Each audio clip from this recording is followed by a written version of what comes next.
शारीरिक और मानसिक विकारों को दूर रखने के साथ ही आत्मा से जुड़ने का एकमात्र साधन मतलब योग।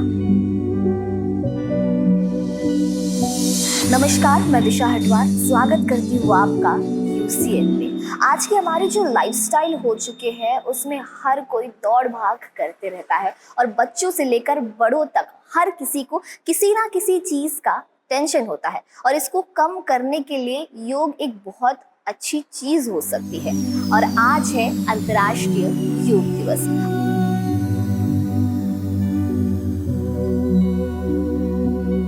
बात की जाए योगाभ्यास की तो हमारे नागपुर शहर में एक ऐसा मंडल है जो निशुल्क योगाभ्यास सिखाता है। इसका नाम है जनार्दन स्वामी योगाभ्यासी मंडल। तो आइए जनार्दन स्वामी योगाभ्यासी मंडल के बारे में जानते हैं, साथ ही आज की दौड़ भाग भरी जिंदगी में योग का कितना महत्व है इसके बारे में भी जानते हैं।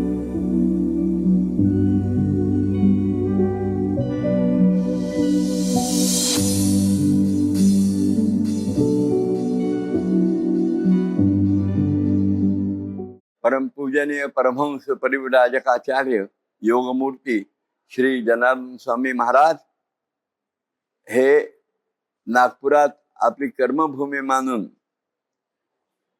शेवटच्या श्वासापर्यंत निशुल्क योग प्रचार करत राहिले, त्याच्यासाठी जीवन समर्पित केलं। कोकणात जन्मलेले जनार्दन स्वामी 1949 मध्ये नागपूरला आले आणि त्यांनी निशुल्क योग प्रचार करायचं त्यांच्या गुरुचा जो आदेश होता तो शब्दशः पाळला, पूर्ण जीवनभर पाळलाय। हे एक अनोखं पद्धतीचं कार्य उभं केलं। ते करत असताना त्यांनी आपल्या सर्व भक्तांना योग शिकल्यावर गुरुदक्षिणा मागितली। खरं म्हणजे अयाचित होते ते, पण तरीही गुरुदक्षिणा मागितली। ती कोणती धनाच्या रूपात नाही। त्यांनी सांगितलं ही जी विद्या आलेली आहे तुम्हाला ही कमीत कमी 5 लोकांना शिकवा आणि आजन्म हे व्रत पाळा। अशा पद्धतीने समाजामध्ये ज्या योगाविषयी प्रेम नव्हतं, आदर नव्हता, कौतुक नव्हतं, नव्हे थोडासा तिटकारा होता, अशा योगाचा प्रचार करण्याचा ध्येय स्वामीजींनी साकार करण्याचा प्रयत्न केला आणि त्याचाच परिणाम म्हणजे 1951 मध्ये योगाभ्यासी मंडळ स्थापित झालं। योग हमारे संस्कृति का अहम हिस्सा है। शरीर, मन और आत्मा को संतुलित करने के लिए इसे अपनी दिनचर्या में शामिल करना जरूरी है। ये केवल शारीरिक ही नहीं बल्कि मानसिक तौर पर भी कई फायदे पहुंचाता है और इसी के प्रति जागरूकता फैलाने के उद्देश्य से हर साल 21 जून को योग दिवस मनाया जाता है। आज योगाभ्यास की आवश्यकता ये सब लोगों को है। जो मानव है, हर मानव को योगाभ्यास करने की आवश्यकता है। योगाभ्यास करने से अपना मन, अपना शरीर ये बहुत अच्छे से उसे ठीक रखने के लिए यह योग काम करता है। उसमें किसी भी एज का कोई संबंध नहीं है। 14 साल से लेकर तो जीवन के आखिरी क्षण तक योगाभ्यास से हम लोग खुद को निरोगी, सुखी और समाधानी रख सकते हैं। योगाभ्यास यह ऐसी एक चीज़ है कि जो पैसे से खरीदी नहीं जा सकती है। हम कितना भी धनवान हो पर यदि समाधान नहीं है तो जो आज जद्दोजहद चल रही है, बहुत मराठीत ओढताण म्हणतात, बहुत टेंशन रहते हैं, कंपटीशन रहती है। ये कंपटीशन दूसरों से न करते हुए खुद से कंपटीशन करना और खुद के ऊपर, जैसे मेरे अंदर में बहुत अधिक गुस्सा है, बहुत लालसा है, ऐसी जो अलग अलग षड रिपु रहते हैं उनके ऊपर एक साल में मैं कितना कंट्रोल कर पा रहा हूँ। ऐसी यदि हम लोग प्रगति करते गए तो अष्टांग योग साध्य होता है। और यह बच्चों के लिए भी, बहुत उपयोगी होता है। हमारे जैसे नौकरी वर्ग, बिजनेस काम करने वाले लोगों के लिए भी अत्यंत आवश्यक है और वृद्धावस्था में भी यह योग बहुत आवश्यक होता है। समाज के हर तबके ने योगाभ्यास करना चाहिए। इस उद्देश्य से जनार्दन स्वामी योगाभ्यासी मंडल की नींव पड़ी, जहां निःशुल्क योग सिखाया जाता है और योग का प्रचार प्रसार ही उनका ध्येय है। पूज्यपाद गुरुमूर्ति श्री जनार्दन स्वामी महाराज का यह पवित्र आश्रम है, जिसे जनार्दन स्वामी योगाभ्यासी मंडल कहा जाता है। योगाभ्यासी मंडल अपने 100 से अधिक शाखाओं के द्वारा, जो नागपुर में उमरेड, चंद्रपुर, यवतमाल, अकोला, अमरावती, ये विदर्भ के, औरंगाबाद, पूना, मुंबई, कोल्हापुर, सांगली, यह बाकी क्षेत्रों में, वैसे ही बेंगलोर, हुगली, भोपाल, ग्वालियर, दिल्ली, इन क्षेत्रों में योगाभ्यासी मंडल का कार्य प्रसारित हो रहा है।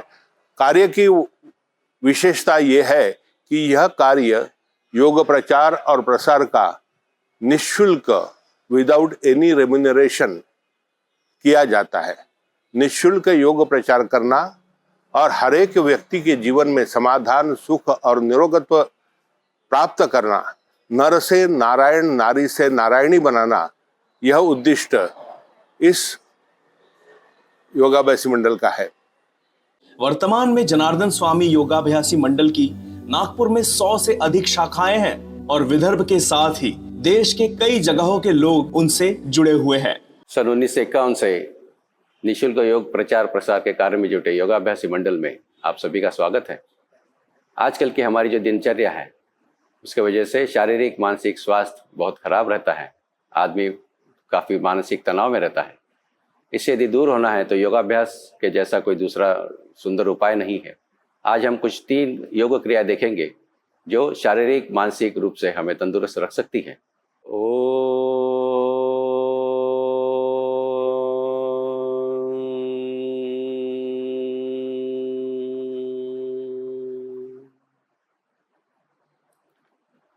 ओमकार का यदि बराबर जाप करते हैं, ओ ब, इसके अंतराल का ध्यान देके जब जाप करते हैं तो शरीर में जो कंपनी निर्माण होती है उससे बहुत फायदा होता है। मुख्यतः ओमकार करते समय मन एकाग्र रहता है, तो मन की चंचलता समाप्त होती है। तो इसलिए ओमकार का जाप करते रहे, ओमकार का अभ्यास करते रहे, मानसिक तान तनाव से मिजाज पाए। नीचे बैठेंगे। सब आसन जो है खाली पेट करने के लिए बोला जाता है, लेकिन एक आसन है जो खाना खाने के बाद करने के लिए हमेशा बताया जाता है। इसका फायदा ये है कि उससे पाचन क्रिया अपनी और सुधरती है। तो वो आसन है वज्रासन। देखते कैसा करते हैं। दोनों पैर घुटनों में मोड़ते हुए एड़ियों पे बैठना है। बैठते समय दोनों एड़ियां मिला के रखें, पैर के अंगूठे मिला के रखें, एड़ियों पे बैठ जाएं।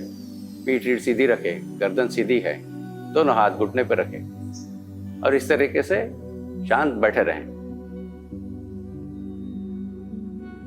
इसका नाम वज्रासन है। वज्र के जैसे बैठे हैं, इससे पाचन क्रिया सुधरती है। ताड़ासन में संपूर्ण शरीर को ऊपर ऊपर खींचते चलना है।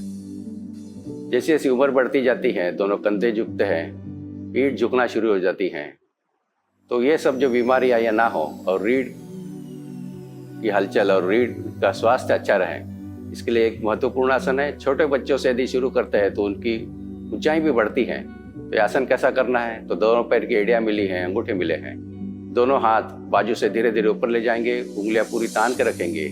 शुरू करें। दोनों हाथों की उंगलियां तान के दोनों हाथ बाजू से ऊपर ले जाएं, दंडकान से सटने तक ऊपर ले जाएं। अब कल्पना ये करें कि हमें ऊपर छत को छूना है और शरीर को ऊपर ऊपर खींचते चले। शरीर को इतना ऊपर खींचे, एड़ियां ऊपर आ जाएं और शरीर का संपूर्ण संतुलन खाली पहुंचों पे रहे। इतना ऊपर ऊपर शरीर को खींचना है मानो छोटी उंगली का अग्रभाग जमीन को लग रहा है।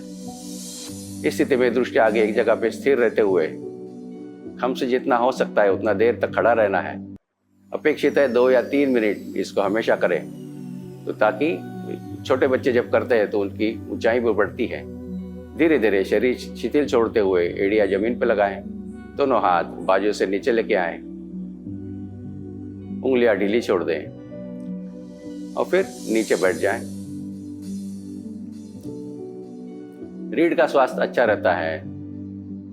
जैसी उम्र ढलती जाती है तो कमर से पीठ से नीचे आदमी झुकना शुरू हो जाता है, तो वो रहता नहीं है, पोस्चर अपना सही रहता है।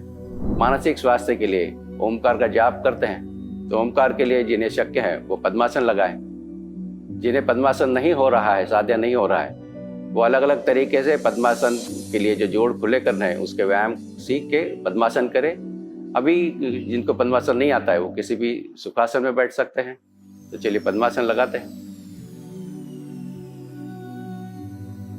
दोनों हाथों की ध्यान मुद्रा करते हैं। ध्यान मुद्रा करते समय इंडेक्स फिंगर, दिशा निर्देशक जो पहली उंगली है, उसका अग्रभाग अंगूठे के मूल पे लगाते हैं। बाकी तीनों उंगलियां सीधी हैं, कोहनियां शरीर से लगी हैं, दोनों हाथ जंघाओं पे रखे हैं, पीठ सीधी है। भ्रू मध्य में ओमकार की प्रतिमा स्थापन करते हुए उसी पे ध्यान देते हुए ओमकार का जाप करेंगे। ओमकार का जाप शुरू करें।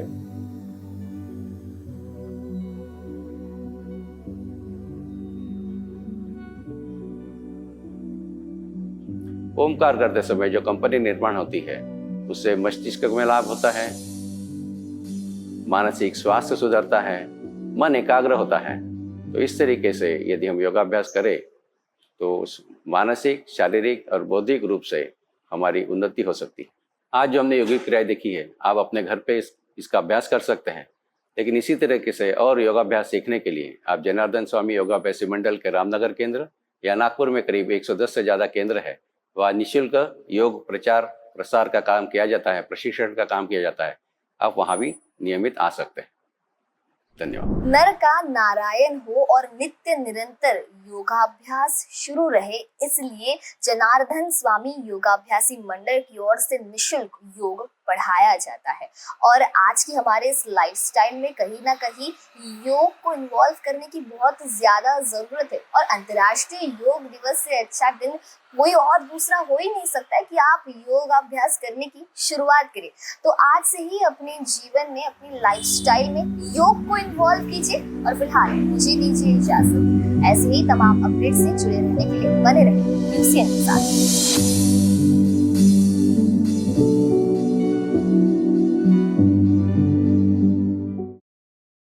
Sponsored by Symbiosis Center for Skill Development, Job Oriented Courses. Registration open.